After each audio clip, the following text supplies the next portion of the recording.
ಶ್ರೀನಿವಾಸ ಎನ್ನ ಬಿಟ್ಟು ನೀನಗಲದೋ ಆ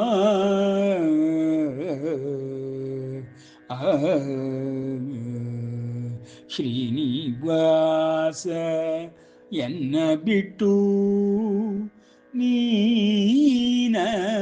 ನೀನಗಲದೋ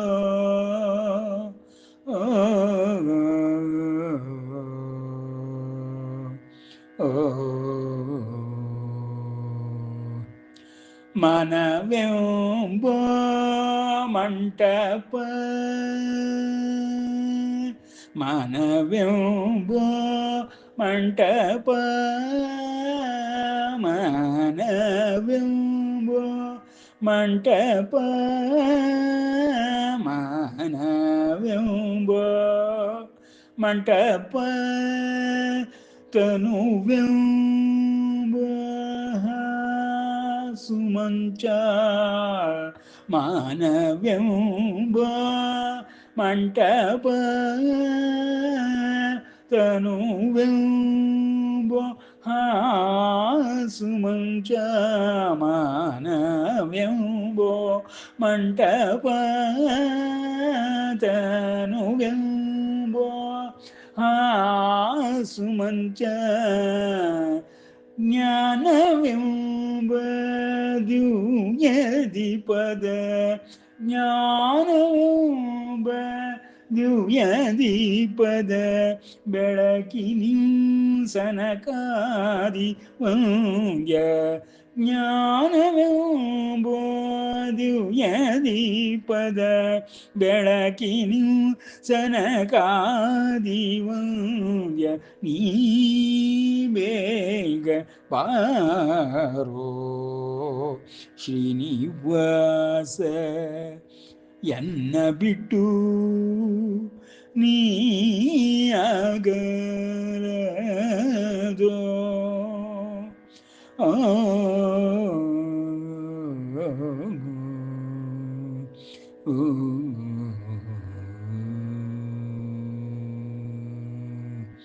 ಮುನ್ನ ಮಾಡಿದ ದುಷ್ಕರ್ಮದಿ ಬಳಲಿದೇನೋ ಮುನ್ನ ಮಾಡಿದ ದುಷ್ಕರ್ಮದಿ ಬಳಲಿದೇನೋ ಮುನ್ನ ಮಾಡಿದ ದುಷ್ಕರ್ಮದಿ ಬಳಲಿದೇನೋ ಮುನ್ನ ಮಾಡಿದ ದುಷ್ಕರ್ಮದಿ ಬಳಲಿದೇನೋ ಇನ್ನಾದರೂ ಕೈಯ ಪಿಡಿದು ನೀ ಸಲಹೋ ಇನ್ನಾದರೂ ಕೈ ಪಿಡಿದೆನ್ನ ಸಲಹು ಘನ ಮಹಿಮ ಶ್ರೀ ಘನ ಮಹಿಮ ಶ್ರೀ ಘನ ಮಹಿಮ ಶ್ರೀ ಪುರಂದರ ವಿಠಲ ಘನ ಮಹಿಮ ಶ್ರೀ ಪುರಂದರ ವಿಠಲ ಮನ್ನಿಸಿ ಎನ್ನನು ಕಾಯಬೇಕೋ ಮನ್ನಿಸಿ ಎನ್ನನು ಕಾಯಬೇಕೋ ಶ್ರೀನಿವಾಸ ಎನ್ನ ಬಿಟ್ಟು ನೀನಗಲದೋ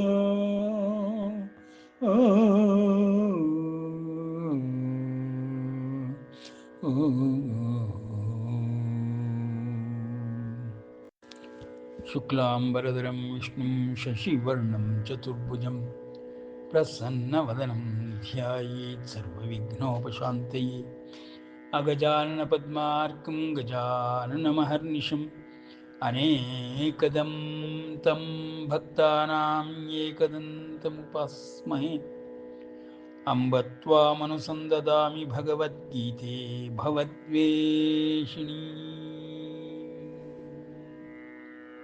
ಅನಪೇಕ್ಷ ಶುಚಿರ್ದಕ್ಷಃ ಉದಾಸೀನೋ ಗತವ್ಯತಃ ಸರ್ವಾರಂಭ ಪರಿತ್ಯಾಗಿ ಯೋ ಮದ್ಭಕ್ತಃ ಸ ಮೇ ಪ್ರಿಯಃ. ತಮೇವ ಶರಣಂ ಗಚ್ಚ ಸರ್ವಭಾವೇನ ಭಾರತ ತತ್ಪ್ರಸಾದಾತ್ ಪರಾಂ ಶಾಂತಿಂ ಸ್ಥಾನಂ ಪ್ರಾಪ್ಸ್ಯಸಿ ಶಾಶ್ವತಂ. ಮನ್ಮನಾ ಭವ ಮದ್ಭಕ್ತೋ ಮದ್ಯಾಜೀ ಮಾಂ ನಮಸ್ಕುರು ಮಾಮೇ ವೈಷ್ಯಸಿ ಸತ್ಯಂ ತೇ ಪ್ರತಿಜಾನೆ ಪ್ರಿಯೋಸಿ ಮೇ. ಸರ್ವಧರ್ಮಾನ್ ಪರಿತ್ಯಜ್ಯ ಮಾಮೇಕಂ ಶರಣಂ ವ್ರಜ ಅಹಂ ತ್ವಾ ಸರ್ವಪಾಪೇಭ್ಯೋ ಮೋಕ್ಷಯಿಷ್ಯಾಮಿ ಮಾ ಶುಚಃ. ದಿವ್ಯಚಂದನ ಕುಂಕುಮಾದಿ ವಿಲೇಪನೇನ ವಿರಾಜಿತಂ ಕೌಸ್ತುಭಾಂಗದ ಮೌಕ್ತಿಕಾಭರಣಾದಿಭೂಷಣಭೂಷಿತಂ ಇಂದು ಭಾಸ್ಕರಲೋಚನಂ ಸುಖದಂ ರಮಾಶ್ರಿತವಕ್ಷಸಂ ಕೌಶಿಕೇಶ್ವರ ಕೇಶವಂ ಮಮ ವಂಶದೈವತಮಾಶ್ರಯೇ. ಕೌಶಿಕೇಶ್ವರ ಕೇಶವಂ ಮಮ ವಂಶದೈವತಮಾಶ್ರಯೇ. ಇದುವರೆಗೆ ನಾವು ಭಗವದ್ಗೀತಾ ಜ್ಞಾನಾಭ್ಯಾಸದ 12 ಅಧ್ಯಾಯಗಳನ್ನು ಅಭ್ಯಾಸ ಮಾಡುತ್ತಾ 12ನೇ ಅಧ್ಯಾಯದ ಕೊನೆಯ ಶ್ಲೋಕಗಳಿಗೆ ಬಂದು ನಿಂತಿದ್ದೇವೆ. 12ನೇ ಅಧ್ಯಾಯವಾದ ಭಕ್ತಿ ಯೋಗದಲ್ಲಿ ಪರಮಾತ್ಮನು ಎಲ್ಲಕ್ಕೂ ಅತಿಶಯವಾದಂತಹ ಶ್ರೇಷ್ಠವಾದಂತಹ ಒಬ್ಬ ಜ್ಞಾನಿ ಭಕ್ತನನ್ನು ನಿರ್ಧಾರ ಮಾಡುವಂತಹ ಹಲವಾರು ಭಕ್ತನ ಲಕ್ಷಣಗಳನ್ನು ತಿಳಿಸಿಕೊಡುತ್ತಾ ಯಾರು ಅವನಿಗೆ ಅತ್ಯಂತ ಪ್ರಿಯನೋ ಎಂಬುದನ್ನು ವರ್ಣಿಸುತ್ತಿದ್ದಾನೆ. ಅವನು ಹೇಳುವ ಎಲ್ಲ ಗುಣಗಳು ಎಲ್ಲ ಒಬ್ಬರಲ್ಲಿ ಇರಲಿಕ್ಕೆ ಸಾಧ್ಯವಿಲ್ಲವಾದರೂ ಒಂದು ಗುಣವನ್ನಾದರೂ ಪರಿಪೂರ್ಣವಾಗಿ ಯಾರು ಪ್ರಕಾಶಪಡಿಸುತ್ತಾರೋ ಅಂಥವರು ಭಗವಂತನಿಗೆ ಅತ್ಯಂತ ಪ್ರಿಯರು ಎಂಬುದಾಗಿ ಪರಮಾತ್ಮನು ಯೋಗಿಯ ಲಕ್ಷಣಗಳನ್ನು ಹೇಳಿದ ನಂತರದಲ್ಲಿ ಭಕ್ತನ ಲಕ್ಷಣಗಳನ್ನು ಹೇಳಿ ಅದರಲ್ಲೂ ವಿಶೇಷವಾಗಿ ಜ್ಞಾನಿ ಭಕ್ತನು ತನ್ನ ಪಕ್ಕದಲ್ಲಿಯೇ ಇರುವನೆಂಬುದಾಗಿ ಜ್ಞಾನಿ ಭಕ್ತನ ಲಕ್ಷಣಗಳನ್ನು ಮತ್ತು ಅವನ ಗುಣಗಳನ್ನು ಈ ಲೋಕದಲ್ಲಿ ಅವನನ್ನು ಹೊರತಾಗಿ ಯಾರೂ ಅವನ ಹತ್ತಿರಕ್ಕೆ ಹೋಗುವುದಕ್ಕಾಗುವುದಿಲ್ಲವೆಂಬುದನ್ನು ಪ್ರಚುರಪಡಿಸುತ್ತಾ ಪರಮಾತ್ಮನು ಜ್ಞಾನಿ ಭಕ್ತನ ಮಹಾಲಕ್ಷಣಗಳನ್ನು ತಿಳಿಸುತ್ತಿದ್ದಾನೆ.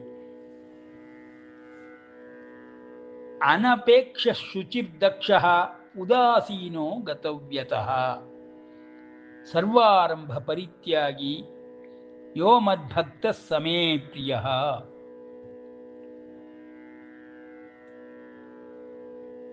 ಸರ್ವಕರ್ಮ ಪರಿತ್ಯಾಗಿ, ಸರ್ವಾರಂಭ ಪರಿತ್ಯಾಗಿ, ಸರ್ವಕರ್ಮ ಪರಿತ್ಯಾಗಿ ಅಂದರೆ ಒಳ್ಳೆಯದಾಗಲಿ ಕೆಟ್ಟದ್ದಾಗಲಿ ಎಂಬ ಕರ್ಮಗಳ ಸಂಕಲ್ಪವೇ ಇಲ್ಲದಂಥವನು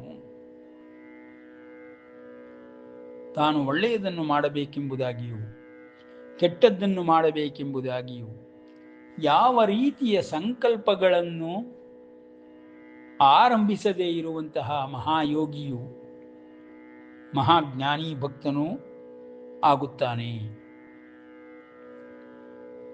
ಈ ಲೋಕದಲ್ಲಿ ಪರಲೋಕದಲ್ಲಿ ಕರ್ಮೋದ್ಯುಕ್ತನಾಗದೇ ಇರುವಂತಹ ಒಬ್ಬ ವ್ಯಕ್ತಿಯು ಇರಲು ಸಾಧ್ಯವೇ ಇಲ್ಲ.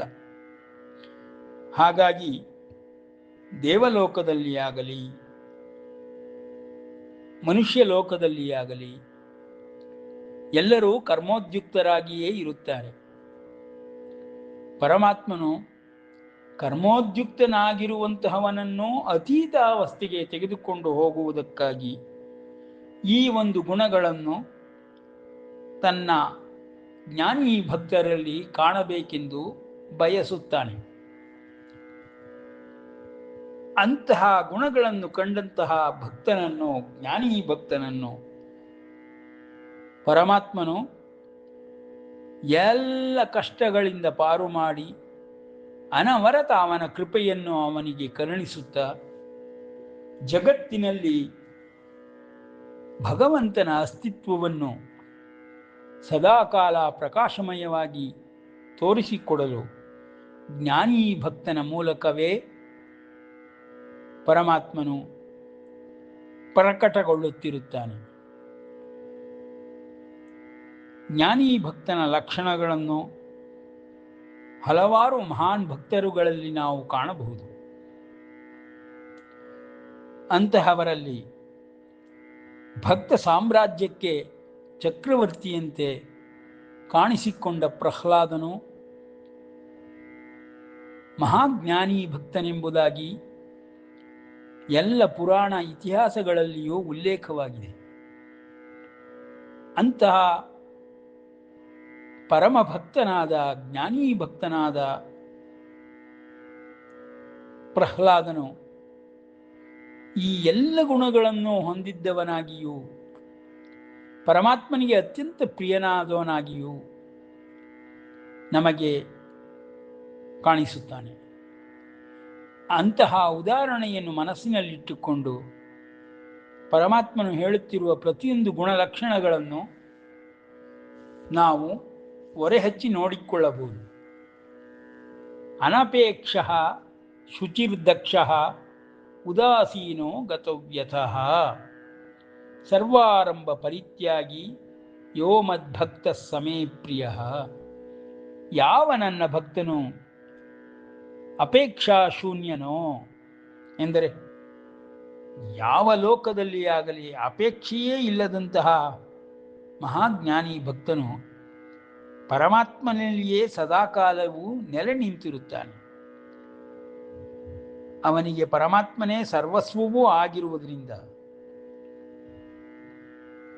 ಮಾಯೆಯ ಪರಿಧಿಯೊಳಗೆ ಪ್ರವೇಶವನ್ನೇ ಮಾಡದೆ ಪರಮಾತ್ಮನಲ್ಲಿಯೇ ಪರಮ ಪುರುಷನಲ್ಲಿಯೇ ಸರ್ವದಾ ನೆಲೆ ನಿಂತಿರುವಂತಹ ಮನಸ್ಸು ಬುದ್ಧಿಗಳುಳ್ಳ ಪರಮ ಭಕ್ತಿ ಪರಾಭಕ್ತಿ ಸದಾಕಾಲವೂ ಉಳ್ಳಂತಹ ಅಂತಹ ಮಹನೀಯನು ಮಹಾಜ್ಞಾನಿ ಭಕ್ತನಾಗಿ ಪರಮಾತ್ಮನಿಗೆ ಅತ್ಯಂತ ಪ್ರಿಯನವನಾಗುತ್ತಾನೆ. ಅಂತಹ ಭಕ್ತನಲ್ಲಿ ಪರಮಾತ್ಮನು ಸರ್ವದಾ ಕಾಲವೂ ಅರೆಕ್ಷಣವೂ ಬಿಡದಂತೆ ಪ್ರಕಟಗೊಳ್ಳುತ್ತಲೇ ಇರುತ್ತಾನೆ. ಹಾಗಾಗಿ ಪರಮಾತ್ಮನಿಗೆ ಶಾಶ್ವತ ನೆಲೆ ಪರಮಜ್ಞಾನಿ ಭಕ್ತ. ಹಾಗೆ ಪರಮಜ್ಞಾನಿ ಭಕ್ತನು ಶಾಶ್ವತ ನೆಲೆಯಾಗಿ ಪರಮಾತ್ಮನಲ್ಲಿಯೇ ಸದಾ ಇದ್ದು ಬಿಡುವನು. ಅಂತಹ ಜ್ಞಾನಿ ಭಕ್ತನನ್ನು ಕಂಡೊಡನೆಯೇ ಪರಮಾತ್ಮನ ಆವಿರ್ಭಾವವು ಪ್ರತಿಯೊಬ್ಬರಿಗೂ ತಿಳಿದು ಬರುತ್ತದೆ. ಅಂತಹ ಲಕ್ಷಣಗಳನ್ನು ಪರಮಾತ್ಮನು ಅಪೇಕ್ಷಾ ಶೂನ್ಯನಾಗಿರುವಂತಹ ಜ್ಞಾನಿ ಭಕ್ತನು ಅತ್ಯಂತ ಶುಚಿಯಾಗಿಯೂ ಸಮರ್ಥನಾಗಿಯೂ ಉದಾಸೀನನಾಗಿಯೂ, ಉದಾಸೀನ ಯಾವುದರಲ್ಲೆಂದರೆ ಕಾರ್ಯ ಫಲದಲ್ಲಿ, ಕರ್ಮ ಫಲದಲ್ಲಿ ಕಿಂಚಿತ್ತೂ ಆಸಕ್ತಿಯನ್ನು ವಹಿಸದೇ ಇರುವಂಥವನು ಉದಾಸೀನನು ಎನ್ನಿಸಿಕೊಳ್ಳುವನು. ಕರ್ಮದಲ್ಲಿಯೇ ಉದಾಸೀನನಾಗಿರುವುದಿಲ್ಲ. ಅಂತಹವನು ಸ್ಮರಣ ಭಕ್ತಿಯನ್ನು ನಿರಂತರವಾಗಿ ಮಾಡುತ್ತಲೇ ಇರುತ್ತಾನೆ. ಪರಮಾತ್ಮನಲ್ಲಿ ಸದಾ ನೆಲೆ ನಿಂತಿರುತ್ತಾನೆ. ಅವನಿಗೆ ವ್ಯಥೆಯೇ ಉಂಟಾಗುವುದಿಲ್ಲ. ಏಕೆಂದರೆ ಪರಮಾತ್ಮನು ಯಾವುದೇ ದೋಷಗಳನ್ನು ಇಲ್ಲದಂತಹ ಅತ್ಯಂತ ಪರಮ ಪಾವನವಾದ ಪವಿತ್ರವಾದ ಪ್ರಕಾಶಮಯವಾದ ಆ ಗುಣಗಳನ್ನು ಪರಮಾತ್ಮನು ಹೊಂದಿರುತ್ತಾನೆ, ಸರ್ವದಾ ಕಾಲವೂ ಹೊಂದಿರುತ್ತಾನೆ. ದೋಷದಿಂದ ಮುಕ್ತನಾಗಿರುತ್ತಾನೆ. ಅಂತಹ ಪರಮಾತ್ಮನನ್ನು ಆಶ್ರಯಿಸಿ ನೆಲೆ ನಿಂತವನು ಮಹಾಜ್ಞಾನಿ ಭಕ್ತನಾಗಿದ್ದು ಪರಮಾತ್ಮನನ್ನೇ ಪ್ರಕಟಗೊಳಿಸುತ್ತಿರುತ್ತಾನೆ, ಪ್ರಚುರಪಡಿಸುತ್ತಿರುತ್ತಾನೆ. ಅಂತಹವನು ಸರ್ವಕರ್ಮ ಪರಿತ್ಯಾಗಿಯಂತೆಯೇ ವರ್ತಿಸುತ್ತಾನೆ. ಅವನು ಅತ್ಯಂತ ಪರಮಾತ್ಮನಿಗೆ ಪ್ರಿಯನಾಗಿರುತ್ತಾನೆ. ಪರಮಾತ್ಮನ ಅನಂತ ಶಕ್ತಿಯು ಸದಾ ಅಂತಹ ಪರಮ ಜ್ಞಾನಿ ಭಕ್ತನಲ್ಲಿ ಸದಾ ನೆಲೆ ನಿಂತಿರುತ್ತದೆ. ಹಾಗಾಗಿ ಆ ಸರ್ವಶಕ್ತ ಸಮರ್ಥನಾದ ಪರಮಾತ್ಮನ ಜ್ಞಾನಿ ಭಕ್ತನು ಜಗತ್ತಿನಲ್ಲಿ ಎಲ್ಲೆಂದರಲ್ಲಿ ಸಿಗಲಾರನು, ಎಲ್ಲರಿಗೂ ಕಾಣಿಸಿಕೊಳ್ಳಲಾರನು. ಅವನ ಲಕ್ಷಣಗಳನ್ನು ಅವನೊಡನೆ ಇರುವವರಿಗೆ ಸಂಪೂರ್ಣವಾಗಿ ತಿಳಿಯಲು ಅವಕಾಶವಾಗುವಂತೆಯೇ ವರ್ತಿಸುತ್ತಿರುತ್ತಾನೆ ಎಂಬುದಾಗಿ ಪರಮಾತ್ಮನು ಜ್ಞಾನಿ ಭಕ್ತನ ಲಕ್ಷಣಗಳನ್ನು ಹೇಳುತ್ತಾ ಅವನು ಹೇಗೆ ಅತ್ಯಂತ ಪ್ರಿಯನು ಎಂಬುದನ್ನು ವರ್ಣಿಸುತ್ತಿದ್ದಾನೆ. ಯೋನ ಹೃಷ್ಯತಿ ನ ದ್ವೇಷ್ಟಿ, ಯೋನ ಹೃಷ್ಯತಿ ನ ದ್ವೇಷ್ಟಿ, ನ ಶೋಚತಿ ನ ಕಾಂಕ್ಷತಿ. ಎರಡು ದ್ವಂದ್ವಗಳನ್ನು ಪರಮಾತ್ಮನು ವರ್ಣಿಸುತ್ತಾ ಎರಡು ದ್ವಂದ್ವಗಳಲ್ಲಿಯೂ ಇಲ್ಲದವನು, ಅಂದರೆ ಎರಡು ದ್ವಂದ್ವಗಳಿಂದ ಯಾವಾಗಲೂ ಅತೀತನಾಗಿರುವಂಥವನೇ ಜ್ಞಾನಿ ಭಕ್ತನಾಗಿ ಕಾಣಿಸಿಕೊಳ್ಳುತ್ತಾನೆ. ಯೋನ ಹೃಷ್ಯತಿ ನ ದ್ವೇಷ್ಟಿ, ನ ಶೋಚತಿ ನ ಕಾಂಕ್ಷತಿ, ಶುಭಾಶುಭ ಪರಿತ್ಯಾಗಿ ಭಕ್ತಿಮಾನ್ ಯಹ ಸಮೇ ಪ್ರಿಯ. ಭಕ್ತಿಯ ಲಕ್ಷಣವನ್ನು ಸರಿಯಾಗಿ ಅರ್ಥ ಮಾಡಿಕೊಂಡಾಗ ಈ ಒಂದು ಸ್ಥಿತಿಯು, ಬ್ರಾಹ್ಮಿ ಸ್ಥಿತಿಯು ಪ್ರತಿಯೊಬ್ಬರಿಗೂ ತಿಳಿಯುತ್ತದೆ. ಅತೀತಾವಸ್ಥೆಯಲ್ಲಿ ನಿಸ್ತ್ರೈಗುಣ್ಯೋ ಭವಾರ್ಜುನ ಎಂಬುದಾಗಿ 2ನೇ ಅಧ್ಯಾಯದಲ್ಲಿಯೇ ಪರಮಾತ್ಮನು ಅರ್ಜುನನಿಗೆ ಉಪದೇಶ ಕೊಡುತ್ತಾನೆ. ನಿಸ್ತ್ರೈಗುಣ್ಯದ ಪರಮಲಕ್ಷಣಗಳೇ ಅತೀತಾವಸ್ಥೆ. ಆ ಅತೀತಾವಸ್ಥೆಯ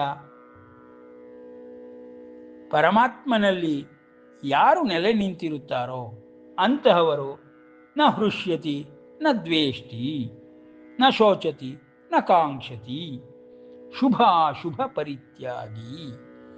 ಎಲ್ಲ ಶುಭ ಅಶುಭಗಳೇ ಇಲ್ಲದಂತೆ ಅತೀತನಾಗಿರುವಂಥ ಪರಮಾತ್ಮನ ಸನ್ನಿಧಿಯಲ್ಲಿ, ಪರಮಾತ್ಮನಲ್ಲಿ ನೆಲೆ ನಿಂತಿರುವಂತಹ ಅಂತಹ ಜ್ಞಾನಿ ಭಕ್ತನು ಜಗತ್ತಿನಲ್ಲಿ ಇದ್ದಾಗ್ಯೂ ಈ ಎಲ್ಲ ಲಕ್ಷಣಗಳನ್ನು ಹೊಂದಿರುತ್ತಾನೆ. ಅಂತಹ ಜ್ಞಾನಿ ಭಕ್ತನು ನನಗೆ ಪರಮಪ್ರಿಯನು. ನನಗೂ ಮತ್ತು ಅಂತಹ ಜ್ಞಾನಿ ಭಕ್ತನಿಗೂ ಯಾವುದೇ ವ್ಯತ್ಯಾಸಗಳು ಕಿಂಚಿತ್ತೂ ಕಾಣದಂತೆ ಅವನು ಈ ಜಗತ್ತಿನಲ್ಲಿ ವರ್ತಿಸುತ್ತಿರುತ್ತಾನೆ. ಅರ್ಜುನ, ಅಂತಹ ಜ್ಞಾನಿ ಭಕ್ತನಾಗಿ, ಯೋಗಿಯಾಗಿ ನೀನು ಪ್ರಕಾಶಪಡಿಸಬೇಕು, ಪ್ರಕಟಗೊಳ್ಳಬೇಕು ಎಂಬುದಾಗಿ ಅರ್ಜುನನಿಗೆ ಜ್ಞಾನಿ ಭಕ್ತನ ಲಕ್ಷಣಗಳನ್ನು ಪರಮಾತ್ಮನು ವರ್ಣಿಸಿ ಹೇಳುತ್ತಿದ್ದಾನೆ. ಸಮಶತ್ರೌ ಚ ಮಿತ್ರೇ ಚ ತಥಾ ಮಾನಾಪಮಾನಯೋ ಶೀತೋಷ್ಣ ಸುಖ ದುಃಖೇಶು ಸಮಸಂಗ ವಿವರ್ಜಿತ. ಅಂದರೆ ಅರ್ಜುನನು ಯುದ್ಧವಾಡದೇ ಇರಬೇಕೆಂಬುದಾಗಿ ಅರ್ಥವಲ್ಲ. ಯುದ್ಧವಾಡಿದಾಗ್ಯೂ ಯಾವುದನ್ನು ಇತಿಮಿತಿಗಳಲ್ಲಿಯೇ ಇಟ್ಟುಕೊಳ್ಳಬೇಕು. ಪದ್ಮಪತ್ರಮಿವಾಂಬಸಿ ಎಂಬಂತೆ ಯಾವುದರಿಂದಲೂ ಯಾವ ಪ್ರಭಾವಕ್ಕೂ ಒಳಗಾಗದೆ ಅತೀತಾವಸ್ಥೆಯನ್ನು ತಲುಪಿದಂಥವನಿಗೆ ಈ ಒಂದು ಲಕ್ಷಣಗಳು ಕಾಣುತ್ತದೆ. ಸಮಶತ್ರೌ ಚ ಮಿತ್ರೇ ಚ ತಥಾ ಮಾನಾಪಮಾನಯೋ ಶೀತೋಷ್ಣ ಸುಖ ದುಃಖೇಶು ಸಮಸಂಗ ವಿವರ್ಜಿತ. ಸಂಗ ವಿವರ್ಜಿತ ಅಂದರೆ ಪರಮಾತ್ಮನು ಹೇಳುವಂತಹ ಮೊದಲಿನ ಅಧ್ಯಾಯಗಳಲ್ಲಿ ಧ್ಯಾಯತೋ ವಿಷಯಾನ್ ಪುಂಸಃ ಸಂಗಸ್ತೇಷು ಉಪಜಾಯತೆ. ಆ ಸಂಘವು ಉಪಜಾಯತೆ ಆಗದಿರುವ ರೀತಿಯಲ್ಲಿ ಧ್ಯಾನಮಗ್ನನಾಗಿರುವಂತಹ ವ್ಯಕ್ತಿಯು ಸರ್ವದಾ ಭಗವಂತನ ಸ್ಮರಣೆಯಲ್ಲಿಯೇ ಇರುತ್ತಾನೆ. ಭಗವಂತನ ದೋಷರಹಿತ ಸ್ಮರಣೆಯಲ್ಲಿ ಸದಾ ಇರುವವನಿಗೆ ಯಾವ ತೊಂದರೆಗಳು, ಯಾವ ರೀತಿಯ ಭೇದಗಳು, ದ್ವಂದ್ವಗಳು ಕಾಡಲಾಗುವುದಿಲ್ಲ. ಆ ರೀತಿಯ ಅತೀತ ಸ್ಥಿತಿಯಲ್ಲಿರುವಂಥವನಿಗೆ ಸಮಶತ್ರೌ ಚ ಮಿತ್ರೇ ಚ ತಥಾ ಮಾನಾಪಮಾನಯೋ ಶೀತೋಷ್ಣ ಸುಖ ದುಃಖೇಶು. ಎಲ್ಲ ದ್ವಂದ್ವಗಳಿಂದಲೂ ಅತೀತನಾಗಿ ವರ್ತಿಸುತ್ತಾನೆ. ಅವನಿಗೆ ಶಾಪವಾಗಲಿ ವರವಾಗಲಿ ಒಂದೇ ಸಮನಾಗಿ ಸ್ವೀಕರಿಸುವ ಅತೀತ ಶಕ್ತಿಯು ಅವನಲ್ಲಿ ಉಂಟಾಗಿರುತ್ತದೆ. ಅಂತಹ ಜ್ಞಾನಿ ಭಕ್ತನು ಸಂಘ ವಿವರ್ಜಿತನಾಗಿರುತ್ತಾನೆ. ಎಂದರೆ ಅವನಿಗೆ ಯಾವ ಸಂಘದಲ್ಲಿಯೂ ಅಪೇಕ್ಷೆಯೇ ಇರುವುದಿಲ್ಲ. ದುರ್ಜನ ಸಂಘವಾಗಲಿ ಸಜ್ಜನ ಸಂಘವಾಗಲಿ ವ್ಯತ್ಯಾಸವೇ ತಿಳಿಯದ ಅತೀತಾವಸ್ಥೆಯಲ್ಲಿ ಇರುತ್ತಾನೆ. ಅಂದರೆ ಪರಮಾತ್ಮನೇ ಆಗಿರುತ್ತಾನೆ. ಅಷ್ಟೊಂದು ಶುಚಿಯಾಗಿ ಪರಮ ಪವಿತ್ರನಾಗಿರುವಂತಹ ಪುಣ್ಯ ರಾಶಿಯಂತೆ ಕಂಗೊಳಿಸುವ ಜ್ಞಾನಿ ಭಕ್ತನ ಸಂಘದಲ್ಲಿ ಯಾವುದೇ ದುಷ್ಟ ಅಥವಾ ಶುಭ ಅಥವಾ ಅಶುಭಗಳು ಸಂಘವೇರ್ಪಟ್ಟರೂ ಅವುಗಳೆಲ್ಲವೂ ಅತೀತಾವಸ್ಥೆಯನ್ನೇ ತಲುಪುತ್ತದೆ. ಅಂತಹ ಜ್ಞಾನಿ ಭಕ್ತರ ಸಂಘದಲ್ಲಿ ಬೇರೆಯವರು ಪರಿವರ್ತಿತರಾಗುತ್ತಾರೆಯೇ ಹೊರತು ಜ್ಞಾನಿ ಭಕ್ತನು ನಿಶ್ಚಯವಾದ ಭಕ್ತಿಯಲ್ಲಿ ಮುಳುಗಿರುತ್ತಾನೆ. ಪರಾಭಕ್ತಿಯೊಂದರ ಹೊರತಾಗಿ ಅವನಿಗೆ ಕಿಂಚಿತ್ತೂ ಅನ್ಯ ಲೇಪಗಳೇ ಇರುವುದಿಲ್ಲ. ಹಾಗಾಗಿ ಅವನೇ ಸಂಪೂರ್ಣ ಜಗತ್ತನ್ನೇ ಪಾವನಗೊಳಿಸುವಂತಹ ಶಕ್ತಿಯನ್ನು ಪರಮಾತ್ಮನಂತೆಯೇ ಹೊಂದಿರುತ್ತಾನೆ. ಹಾಗಾಗಿ ಅಂತಹ ಸತ್ಸಂಗದಲ್ಲಿ ಯಾವಾಗಲೂ ಉಳಿದಿರುವಂತಹ ಜ್ಞಾನಿ ಭಕ್ತನಿಗೆ ಸಂಘ ವಿವರ್ಜಿತ ಎಂಬುದಾಗಿ ಹೇಳುತ್ತಾರೆ. ಅಂದರೆ ಯಾವುದೇ ಅನ್ಯ ವಸ್ತುಗಳು ಚಿನ್ನವಾಗಿ ಪರಿಣಮಿಸಿ ಬಿಟ್ಟರೆ, ಪರಿವರ್ತಿತವಾಗಿ ಬಿಟ್ಟರೆ ಅನ್ಯ ವಸ್ತುಗಳೇ ಇಲ್ಲವಾಗುತ್ತದೆ. ಚಿನ್ನವು ಅನ್ಯ ವಸ್ತುವಿನಂತೆಯೇ ಆಗುವುದಿಲ್ಲ, ಸದಾ ಚಿನ್ನವಾಗಿಯೇ ಉಳಿದಿರುತ್ತದೆ. ಮತ್ತು ಅದರ ಸಂಘಕ್ಕೆ ಬಂದ ಸಂಪೂರ್ಣ ಎಲ್ಲ ವ್ಯಕ್ತಿಗಳು ಅವನಂತೆಯೇ ಜ್ಞಾನಿ ಭಕ್ತರಾಗಿಯೇ ವರ್ತಿಸುತ್ತಾರೆ. ಅವರುಗಳೇ ಅವನಲ್ಲಿ ಲೀನವಾಗಿ ಬಿಡುತ್ತಾರೆ. ಅಂತಹ ಪರಮಲಕ್ಷಣಗಳನ್ನು ಹೊಂದಿರುವಂತಹ ಜ್ಞಾನಿ ಭಕ್ತನಿಗೂ ಪರಮಾತ್ಮನಿಗೂ ಯಾವ ರೀತಿಯ ವ್ಯತ್ಯಾಸಗಳು ಕಾಣಸಿಗದೆ ಇರುವುದರಿಂದ ಅಂತಹ ಜ್ಞಾನಿ ಭಕ್ತನಾಗಿ ನೀನು ಜಗತ್ತಿನಲ್ಲಿ ಇರಬೇಕು, ಅತೀತಾವಸ್ಥೆಯಲ್ಲಿ ಇರಬೇಕು, ನಿಸ್ತ್ರೈಗುಣ್ಯೋ ಭವಾರ್ಜುನ ಎಂಬಂತೆ ಇರಬೇಕು ಎಂಬುದಾಗಿ ಪರಮಾತ್ಮನು ಜ್ಞಾನಿ ಭಕ್ತನ ಲಕ್ಷಣಗಳನ್ನು ತಿಳಿಸುತ್ತಾ, ತುಲ್ಯ ನಿಂದಾ ಸ್ತುತಿರ್ಮೌನಿ ಸಂತುಷ್ಟ ಏನ ಕೇನಚಿತ್. ಅವನಿಗೆ ಯಾವುದೂ ಇಲ್ಲವೆಂಬುದೇ ಇಲ್ಲ, ಎಲ್ಲವೂ ಇದೆ ಎಂಬ ರೀತಿಯಲ್ಲಿಯೇ ಪರಮಾತ್ಮನಂತೆಯೇ ವರ್ತಿಸುತ್ತಾನೆ. ಅಂತಹ ಜ್ಞಾನಿ ಭಕ್ತನು ತುಲ್ಯ ನಿಂದಾ ಸ್ತುತಿರ್ಮೌನಿ ಸಂತುಷ್ಟೋ ಏನ ಕೇನಚಿತ್ ಅನಿಕೇತ ಸ್ಥಿರಮತಿ ಭಕ್ತಿಮಾನ್ ಮೇ ಪ್ರಿಯೋ ನರಃ. ಅಂತಹ ನರನನ್ನು ನಾನು ಅತ್ಯಂತ ಭಕ್ತಿಮಾನ್ ಎಂಬುದಾಗಿಯೂ, ನನ್ನವನೇ ಎಂಬುದಾಗಿಯೂ, ನನ್ನಲ್ಲಿಯೇ ನೆಲೆ ನಿಂತವನೆಂಬುದಾಗಿಯೂ, ನನ್ನಲ್ಲಿ ಭಕ್ತಿಯನ್ನು ಮಾಡುವವನೆಂಬುದಾಗಿಯೂ, ಪರಾಭಕ್ತಿಯನ್ನು ಅರಿತವನಾಗಿರುವಂಥವನು ಮತ್ತು ಜ್ಞಾನಿ ಭಕ್ತನು ಆಗಿರುತ್ತಾನೆ ಎಂಬುದನ್ನು ಪರಮಾತ್ಮನು ನಿಷ್ಕರ್ಷೆ ಮಾಡುತ್ತಾ ತೀರ್ಮಾನವನ್ನು ಕೊಡುತ್ತಾ, ಅಂತಹ ಅನಿಕೇತ ಸ್ಥಿರಮತಿ ಭಕ್ತಿಮಾನ್. ಅನಿಕೇತ ಸ್ಥಿರಮತಿ ಅಂದರೆ ಅನಿಕೇತ ಎಂದರೆ ಮನೆಯೇ ಇಲ್ಲದಿರುವನು ಎಂಬ ಅರ್ಥದಲ್ಲಿ ಬರೆದಿರುತ್ತಾರೆ. ವಿಶ್ವವೇ ಅವನ ಮನೆಯಾಗಿರುವಾಗ ಮನೆ ಎಂಬ ಪದವೇ ಅನ್ವಯವಾಗುವುದಿಲ್ಲ. ಎಲ್ಲ ಜೀವರಾಶಿಗಳು ಅವನಿಗೆ ಪರಮಾತ್ಮನಂತೆಯೇ ತೋರುತ್ತಿರುವಾಗ ಅನ್ಯ ನಿಕೇತನವೇಕೆ ಬೇಕು? ಅವನು ಎಲ್ಲರಲ್ಲಿಯೂ ಇರಬಲ್ಲನು, ಎಲ್ಲವನ್ನೂ ಅನುಭವಿಸಬಲ್ಲನು. ಪರಮಾತ್ಮನಂತೆಯೇ ಎಲ್ಲದರಿಂದಲೂ ಮುಕ್ತನಾಗಿಯೂ ಅತೀತನಾಗಿಯೂ ಇರಬಲ್ಲವನು. ಅಂತಹ ಜ್ಞಾನಿ ಭಕ್ತನು ಅತ್ಯಂತ ಪ್ರಿಯನು.